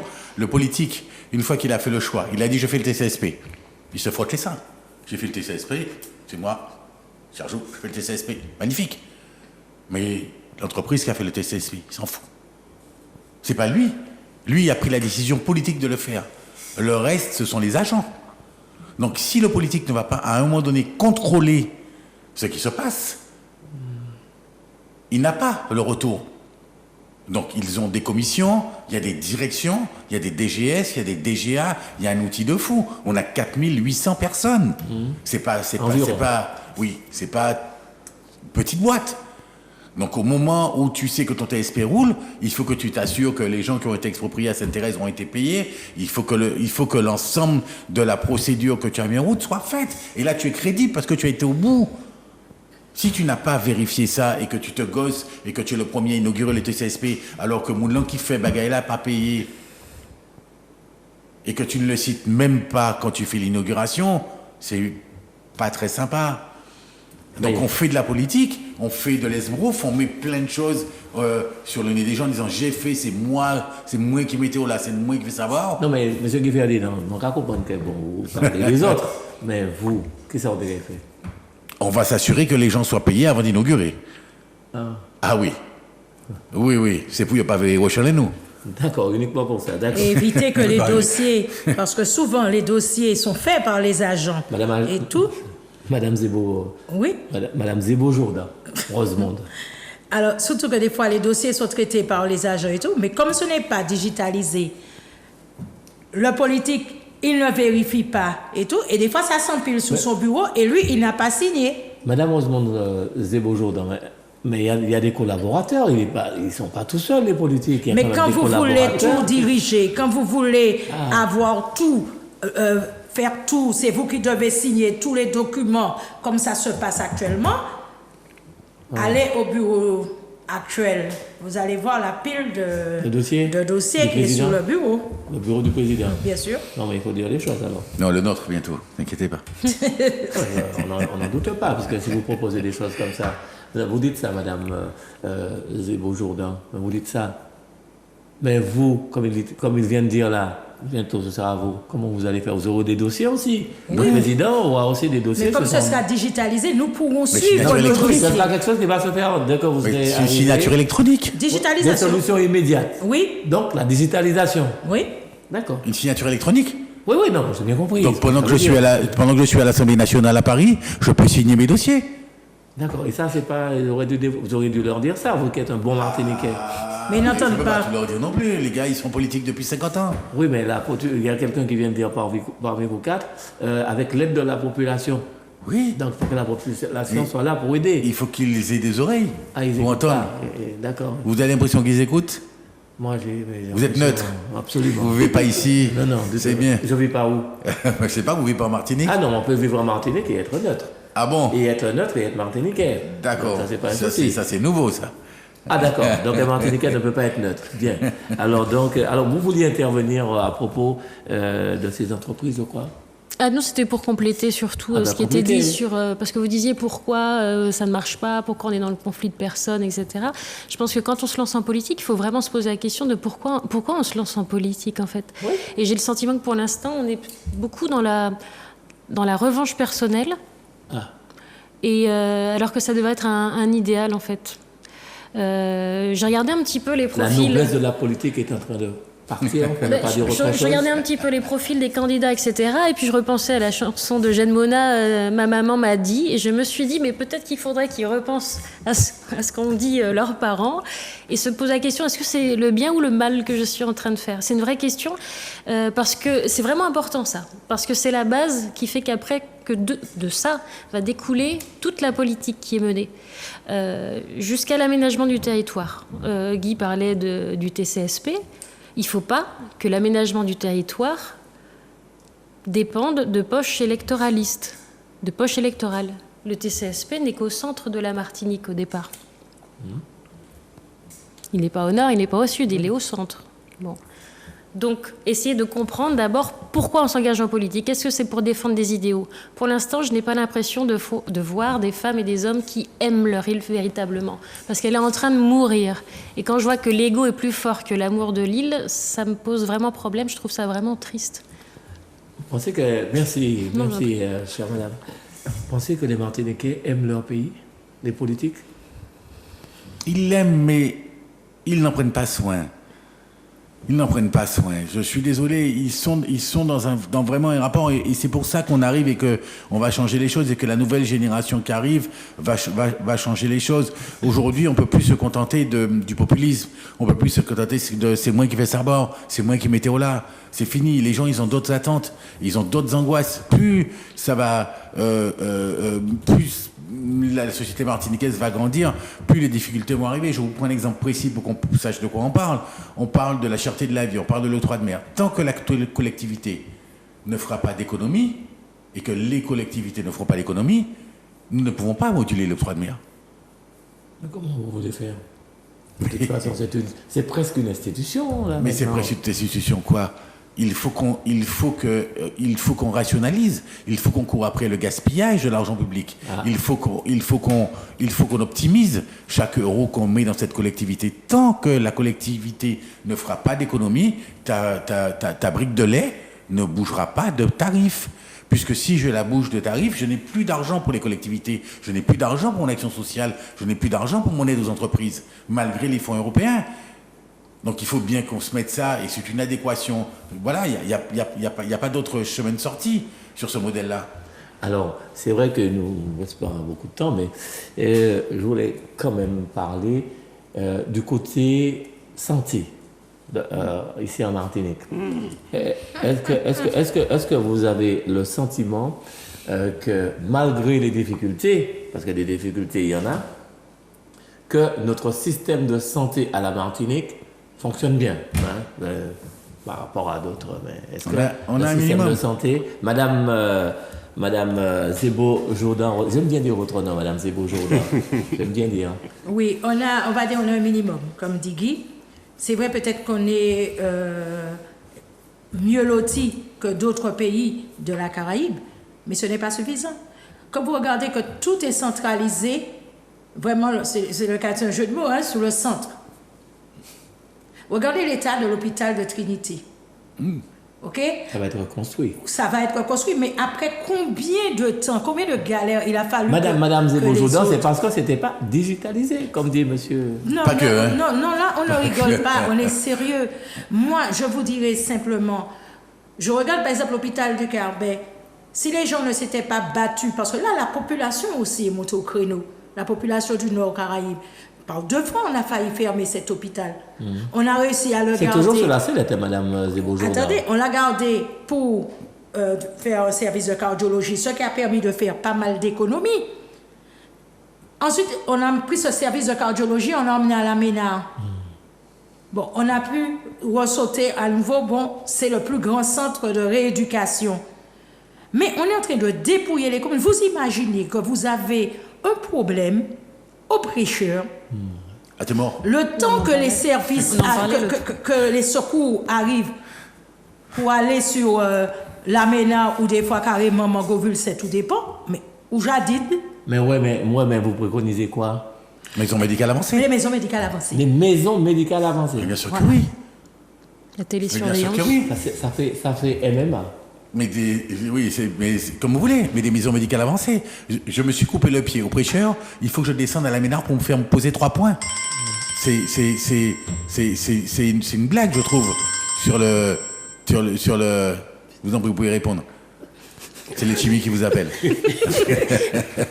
Non, mais c'est trop excentré. Vous avez quelques blessés à Grand-Rivière. Je prends les extrêmes exprès. Hein. Quelques blessés à Grand-Rivière ou qui fait un arrêt cardiaque. Mais il y a des urgentistes qui n'osent même pas dire aux gens qui n'arriveront jamais à temps. Mais bien sûr que oui. C'est des remontées de terrain, hein. On n'est pas dans l'extrapolation. Hein. Mais alors, ça veut dire que il y a un aveuglement, on ne voit pas, comme vous dites. Mais on ne prend pas les. C'est pas d'aujourd'hui.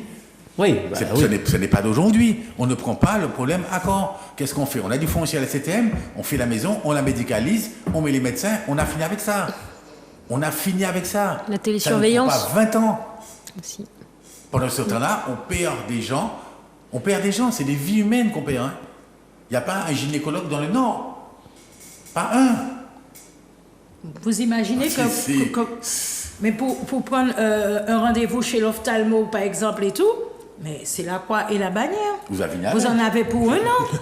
Donc moi, je dis que le problème qu'il y a, c'est qu'on ne tient pas compte des spécificités du territoire. On est en train de nous faire exactement comme si c'est la métropole. Donc, c'est à vol d'oiseau. À tant de kilomètres, là, il ne faut pas garder et tout. Sauf que 20 km en métropole et 20 km en Martinique, ce n'est pas la même chose. Vous comprenez? Donc, c'est ça notre souci. Et nous pensons à nos personnes âgées aussi qui sont seules. D'accord, il y a ça s'appelle encore Télésurveillance. Téléassistance. Voilà, c'est Télésurveillance l'assistance, mais médicale. ce n'est pas assez développé. Alors, on a bien compris ça. Alors, monsieur Ajouk, Oui. monsieur Daniel Ajouk, les prises en charge, les gens qui sont pris en charge sont bien pris en charge. Est-ce que vous pensez, parce qu'on voit, je le dis parce que je l'ai vu aussi sur les réseaux sociaux, des bâtiments qui sont pas très bien entretenus en Martinique. Est-ce qu'il y a un effort, vous pensez, à faire, vous, si vous arrivez au pouvoir, aller faire une sorte de revue des troupes pour voir ce qui va et ce qui ne va pas au niveau de la santé, surtout des hôpitaux en Martinique? Par exemple, l'hôpital du Saint-Esprit, c'est quelque temps, j'entends dire que ça va être refait et tout ça. Bon, pour l'instant, apparemment. Il y a Saint-Esprit, il y a Trinité également. Oui. Pourquoi même Trinité, il y avait même un projet de carrément de. Mais est-ce que vous avez pensé à ça dans votre programme? Mais bien, de toute façon, on pense à tout. On est à l'écoute de tout. On est à l'écoute de tous les Martiniquais. On est à l'écoute de tous les besoins. Être à l'écoute et apporter des solutions. Ben oui, mais on est là justement pour apporter des solutions. On ne peut pas ne pas savoir et ne pas apporter des solutions. Si jamais on sait, si on est à l'écoute, on apporte les solutions. On travaille avec les personnes. Mais ce n'est pas la compétence de la CTM. Donc, comme ce n'est pas la compétence de la CTM et que c'est celle de l'État, donc la CTM ne s'en mêle pas puisque c'est la compétence de l'État. Monsieur, oui. Oui. Non, il faut que juste dire un petit mot à monsieur Guy Ferdinand. Effectivement, c'est pas la compétence de la CTM, c'est vrai. Mais, c'est nos Martiniquais. Mais la santé, c'est quand même la santé des Martiniquais. C'est Monsieur Guy Ferdinand. Mais oui. C'est quand même la santé des Martiniquais. pour qui ça Alors, va est-ce que la faire CTM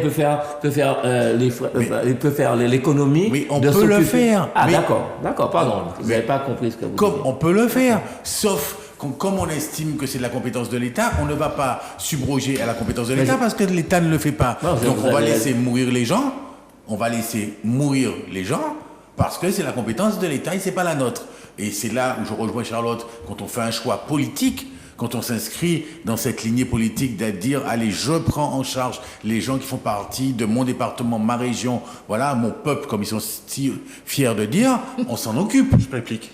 Et puis On on s'en a... occupe. il y a- C'est comme ça qu'on aime la oui. Martinique, en fait. Voilà, mais sinon, on s'en occupe pas et puis laissez-nous la place, nous on va le faire. Et puis il y a le même diagnostic, parce que vous parlez de l'hôpital, mais on a rencontré des gens de l'hôpital, des gens du BTP, des pêcheurs, On dit qu'ils des... sont de l'hôpital, c'est ceux qui travaillent, les médecins, les Oui. Les soignants. Nous, on voit les travailleurs, Ah, parce qu'il y a des malades aussi, ceux qui ont hein. les réponses et les solutions au quotidien. Ah, d'accord. On a vu des regroupements professionnels. D'ailleurs, on remercie au passage aussi toutes les associations culturelles et caritatives qu'on oublie bien souvent et qui aident aussi même dans Voilà, la et santé. qui nous ont bien Beaucoup, briefé. beaucoup pour les jeunes et les moins jeunes. On a voulu recenser, on parle de digitalisation, mais si vous voulez, encore une fois, on a vraiment besoin des Martiniquais avec nous parce que vous avez souvent aussi des conflits de personnes. Encore une fois, on n'arrive pas à travailler ensemble. On ne sait pas qui fait quoi. On ne sait pas qui utilise l'argent, comment. Donc la digitalisation, c'était aussi permettre aux gens de savoir qui fait quoi et avec quel argent et avec un contrôle qui soit avant, pendant et après. Ça concerne aussi l'hôpital, parce qu'en fait, on mettait toujours des gens autour de la table et on n'arrive pas à savoir qui est qui travaille avec qui a réellement le pouvoir ou pas. Comme dit Guy, parfois on dit que c'est la faute de l'État. En fait, c'est une co-responsabilité. Et les premiers, c'est ceux qui sont au quotidien les travailleurs, avec lesquels aussi on a pu parler. On a vu qu'il y avait un manque de reconnaissance. Il y a un super rapport pour le coup de l'INSEE sur les métiers en tension pour la Martinique en 2022.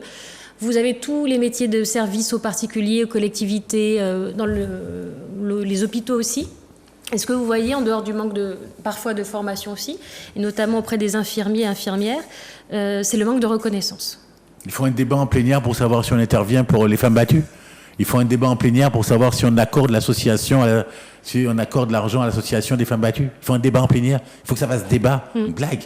Oui, voilà. C'est Donc, Il y a des aujourd'hui, priorités. un des fléaux de notre société et on n'y va pas en unanimité.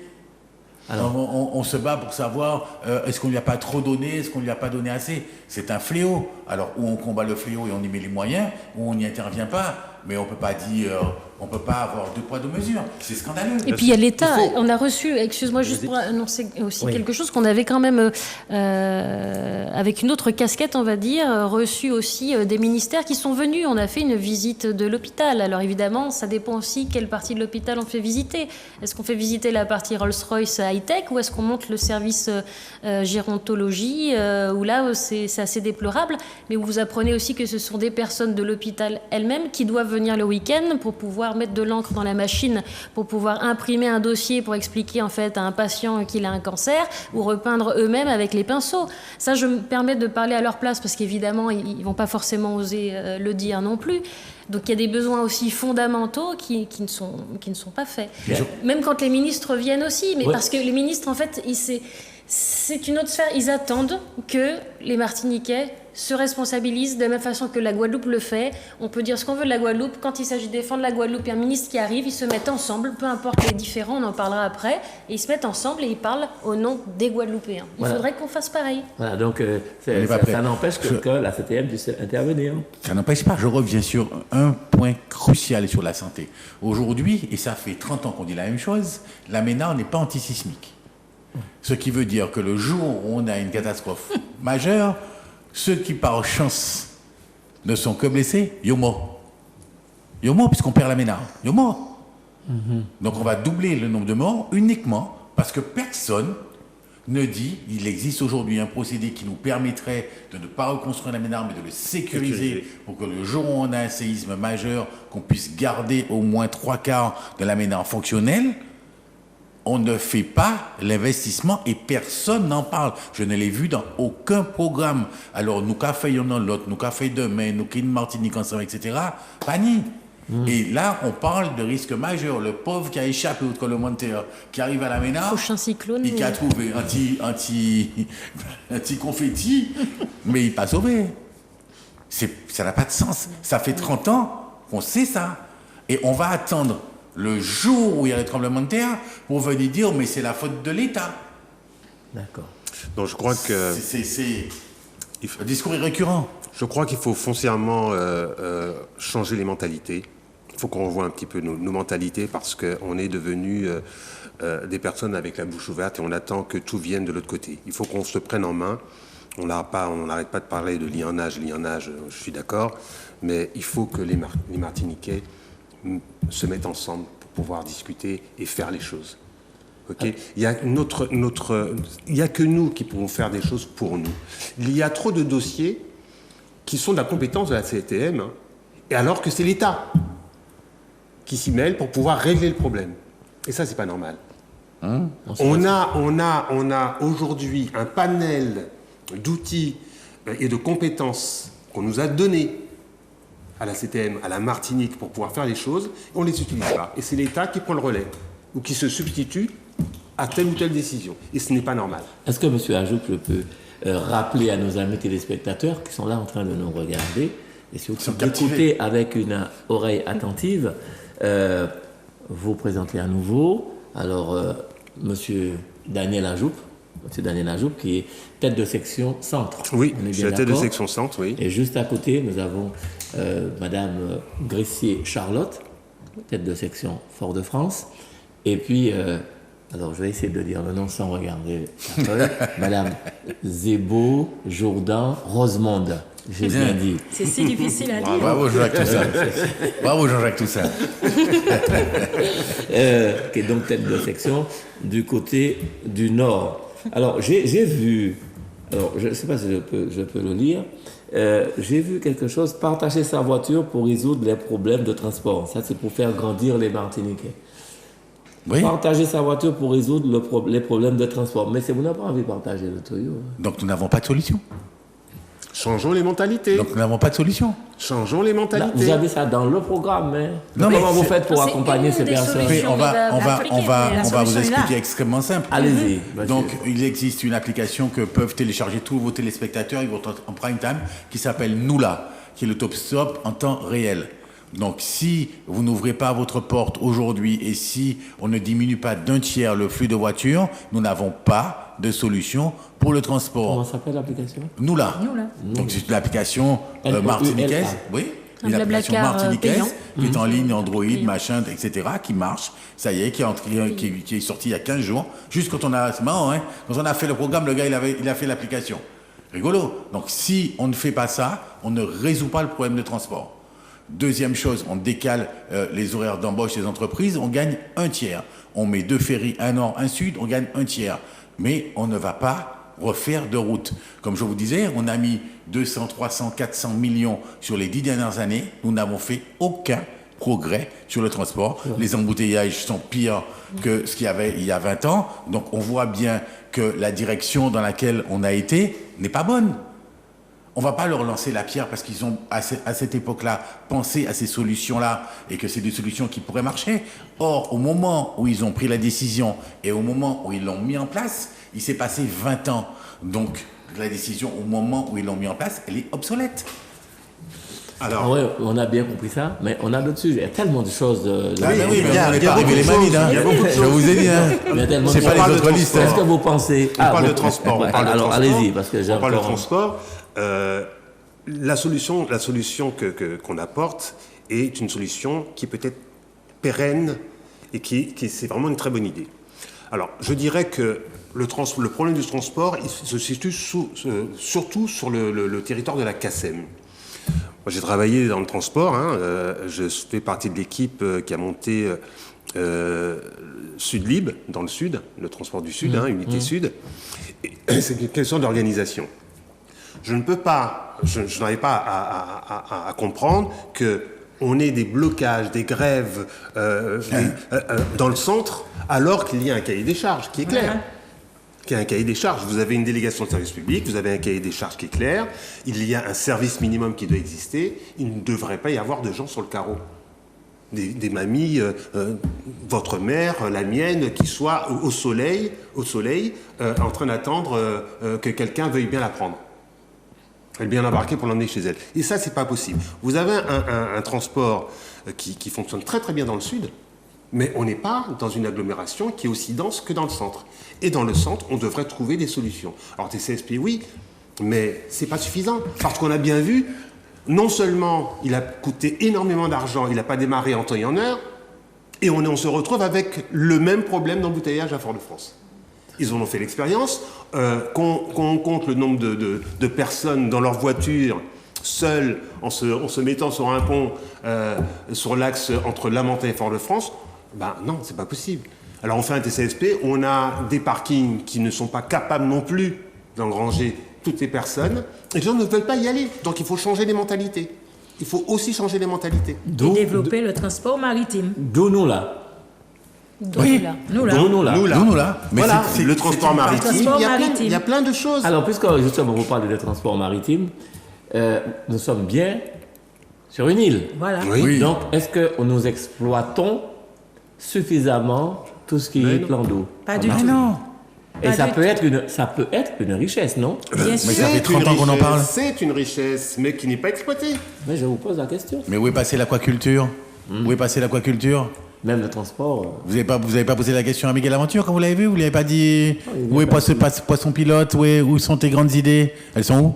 Là, c'est ça le problème. C'est-à-dire que vous dites des choses là aujourd'hui. Il faut les D'accord. faire. Pas vous. hein, Mais pas nous vous. disons des choses. On a Et fait que un projet quand vous êtes au d'aquaculture. pouvoir, Mais on a fait des choses. On a préparé un plan Certes. d'aquaculture il y a 15 ans.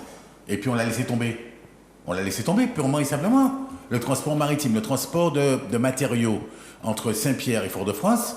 Moi, depuis que je suis né, je crois que j'entends parler de ça. Oui. On n'a pas solutionné. Nous, on arrive. Allez, il va nous falloir quoi? 15 jours de réunion avec les transporteurs pour mettre ça au point. Allez, avec les délégations, 2-3 mois. Mais il faut Allez. des bateaux. Mais ça faible. À 15 jours, oui, venir. Il nous faut la délégation de service, je vous dis, dans 3 mois, c'est réglé. Bien. C'est réglé. Bon, alors on va passer à autre chose. Alors, Madame Rosemonde Zébo-Jourdan, Madame Rosemonde Zébo-Jourdan, est-ce que vous avez là encore le sentiment qu'au sortir, par exemple, du CM2, que les enfants savent lire, savent nager, est-ce qu'on a une bonne petite jeunesse qui progresse normalement? Non, pas du tout. Eh bien, Pas du tout. j'ai entendu. Parce que nous avons beaucoup d'enfants arrivés au collège, on se rend compte qu'il y a un gros problème d'illettrisme. Alors, on fait la Même à différence, notre époque. différence entre l'illettrisme et l'analphabétisme. D'accord? L'illettré, c'est celui qui a été en contact avec les mots, mais peut-être que la façon d'enseigner ne lui convenait pas. Ce n'est pas que l'enseignant n'était pas bon, c'est pas du tout ce que je vais dire, hein. Mais chaque personne a sa manière de fonctionner. Et un illettré, c'est quelqu'un qui va mémoriser. J'ai travaillé sur le sujet, je sais de quoi je parle, et ces enfants, ils vont arriver, si vous ne faites pas attention, ils vont vous ressortir le texte avec les points, les virgules de mémoire, vous avez l'impression qu'il sait lire, mais après, rien du tout. Des élèves qui sont très forts en maths, par exemple, tant qu'on leur donne l'énoncé de manière orale, une fois qu'ils ont le document papier et qu'ils doivent faire, ils sont bloqués parce qu'ils n'arrivent pas à déchiffrer. Et donc, on devrait déjà permettre à ces élèves d'avoir plus de chance. Et là, il faudrait que la CTM mette son nez au niveau du rectorat pour demander aussi certaines choses. Et puis, nous avons beaucoup d'enfants qui sont atteints de dyslexie, dyspraxie et tout cela. Et pareil, il faut que ces jeunes soient accompagnés. Mais il n'y a pas vraiment le CMP, le CMPP, le CESAD, autant de choses quand même qui dépendent un peu de la CTM. Vous n'êtes pas déjà, je ne sais pas moi, présidente d'une structure politique, parce que... Non, pas je du ne tout. connaissais pas, je vous découvre. Non, mais on attendait Alors- que les autres. On pensait que les autres étaient bons. On est comme tous les Martiniquais, on pensait que les autres étaient bons. Donc, il faudrait que ce soit mieux structuré, qu'il y ait une meilleure coordination. Je reviens sur ce qu'elle dit parce que c'est extrêmement important. On se rend compte des difficultés de l'enfant au cours préparatoire. Pourquoi on a mis le CM2? Parce qu'on aurait pu mettre le CE. Eh bien non. On se rend compte de la difficulté au cours préparatoire. Ça nous laisse 4 ans d'intervention pour que l'enfant arrive à un stade où il part avec toutes les chances, comme les autres. Ce qu'on appelle l'égalité des chances. Donc ça nous laisse 4 ans. Donc on ne va pas faire le programme sur une Mais année. le mur, c'est vous, mais les programmes à l'intérieur aussi, c'est quand même l'État. L'État est là. Mais l'État ne peut pas Mais tout quand faire. on aime son pays, comme je disais. On va au charbon. L'État ne peut pas tout faire. Quand on se rend compte des difficultés, on peut faire un 50-50. Ce que je veux te dire, on ne peut pas aujourd'hui, en 2021, accepter que nos enfants sortent du CM2 sans savoir lire et écrire. Ce n'est pas rendre service aux Martiniquais. Ni à la Martinique. Voilà. Puisqu'on a besoin de cette force vive. Et je reviens sur ce que vous me disiez, nager. La CTM a fait combien? 6, 8, 10 piscines en Martinique. Pour qui? Eh ben, je vous pose la question, il faut leur poser la question aux gens qui ont fait les piscines. Beaucoup Oui, trop alors d'enfants. surtout- beaucoup trop d'enfants ne 80% savent pas de nager, nos enfants ne savent pas nager. 80%, hein. C'est pas possible. Alors, Moi, ça je a suis sens. né, je donne un Allez-y, exemple. monsieur Je suis né à Daniel Paris. Azo, tête de Je suis né à section Paris. centre. Voilà, moi, je suis né à Paris. Quand j'avais 6 ans, à l'école, j'avais 2 cours de piscine par semaine. Je savais nager à 7 ans. À Sainte-Anne-Panillon. À 7 ans. Alors que Il a dit 7 ans, pas j'habitais. 7 ans, hein. 7 À ans. Sainte-Anne-Panillon. Alors que j'habitais, je viens du 9-3. 9-3. Il n'y a pas de mer autour du 9-3 à Seine-Saint-Denis. La Seine-Saint-Denis, il n'y a pas de mer.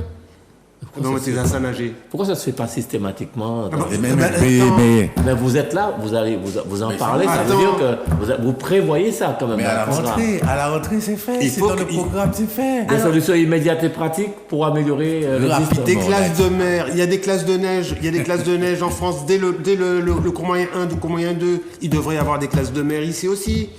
Alors, je voulais intervenir Allez-y, concernant madame la piscine Zébo-Jourdan. et consorts. Nous avons une piscine, par exemple, pour le cas du Carambé. Nous avons une piscine, qui appartient à la CTM.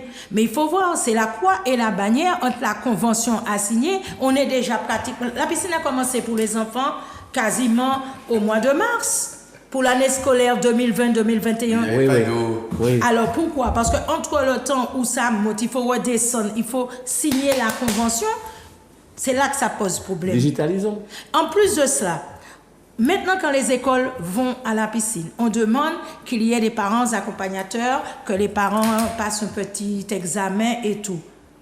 Mais si nous sommes de toute façon, nous y serons à la CTM. Il y a des maîtres nageurs, sauveteurs, des bésanes et tout au sein des piscines de la CTM. Pourquoi ne pas les mettre à disposition des écoles pour que les enfants apprennent réellement à nager? Mais il n'y a pas là D'accord, pour donc ça. c'est quelque chose que... Il n'y a pas là pour Est-ce que vous ça. pouvez vous exprimer là-dessus, Madame Gressier-Charlotte? Et en Et puis ce complément. sera- après, on va faire une conclusion parce que je vous assure qu'on a dépassé l'heure déjà. Non, mais c'est bon. Oui, Allez-y. moi j'apporterai des compléments là-dessus. Moi je pense aussi que pour que l'enfant soit équilibré, il faut savoir aussi son histoire. Comme je disais, je suis assez obsédée par ça, mais je trouve ça important. Je vais sortir le gros mot qui est celui de l'identité. Je pense qu'il faut, depuis tout petit, que le Martiniquais sache qu'il est d'abord Martiniquais, mais qu'il est aussi caribéen, qu'il est français, région de France, qu'il est européen et international grâce à nos diasporas historiques et économiques. Et ça, je pense que c'est important de le savoir depuis tout petit parce que vous parliez des programmes scolaires.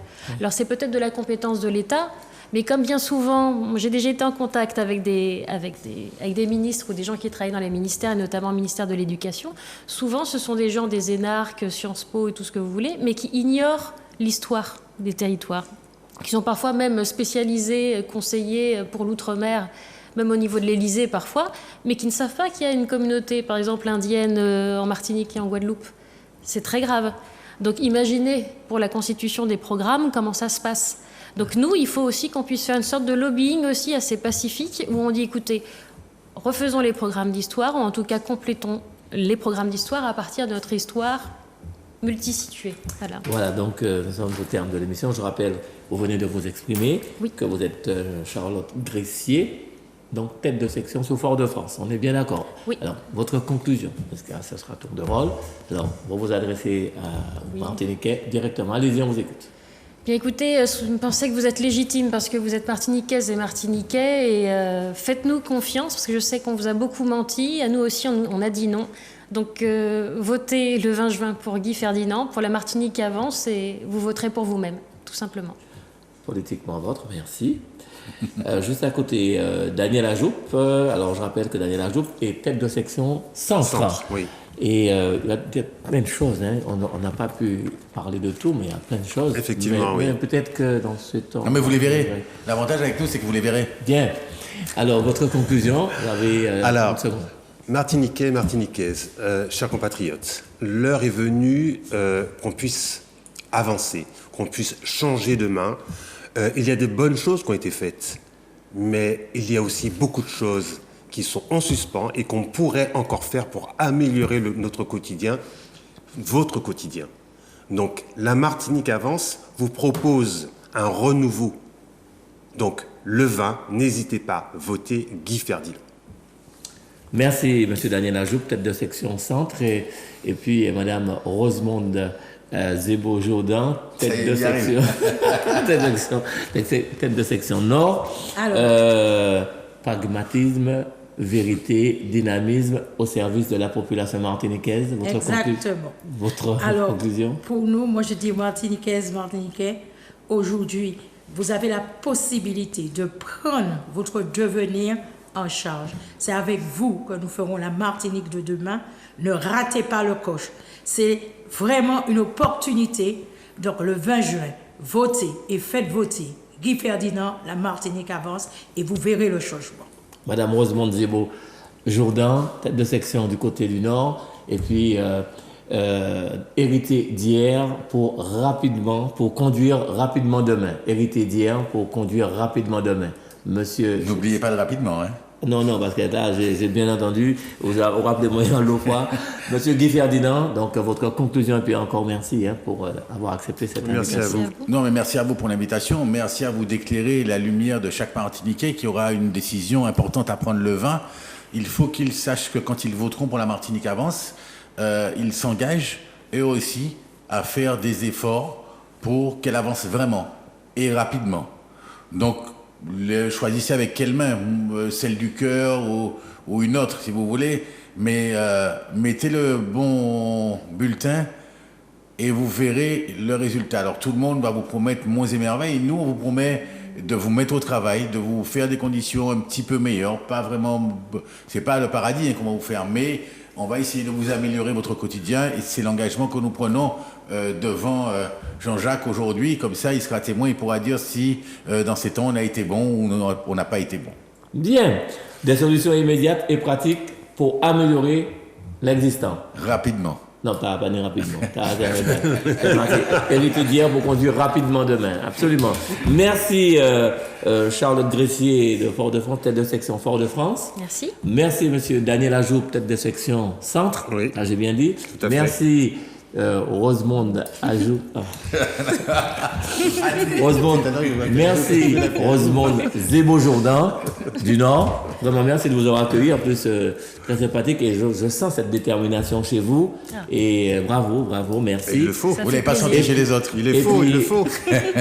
Non, on sent des choses. Hein. Moi, ce que j'ai ressenti chez les autres, c'est autre chose. Mais bon, en tout cas, on sent ce dynamisme et cette envie d'aller, pas faire plaisir à la Martinique, c'est pas ce que j'ai ressenti, mais dynamiser la Martinique. C'est comme ça qu'on va comprendre. De faire des choses probantes. Mais l'aimer, quoi. Dynamiser L'aimer, la Martinique, bail balle, bail force, bail envie. Non, C'est pas nous. Hein. Non.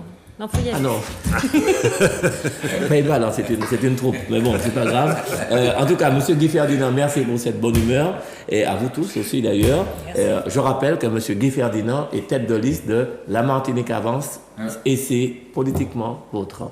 Merci à vous, messieurs, dames. Merci. beaucoup. Et puis merci à vous. Non, continuez à dire ce que vous Je disais disiez. bonne fin de journée à vos auditeurs et faites le bon choix. Voilà, bon choix, madame. En tout cas, merci à tous. Grégory, du côté de la technique, merci pour ton travail. Et puis à tous ceux qui nous regardent, qui ont suivi cette émission, retenez tout ce qui a été dit là ce soir. Et puis n'oubliez pas, prenez soin de vous et des autres. À bientôt.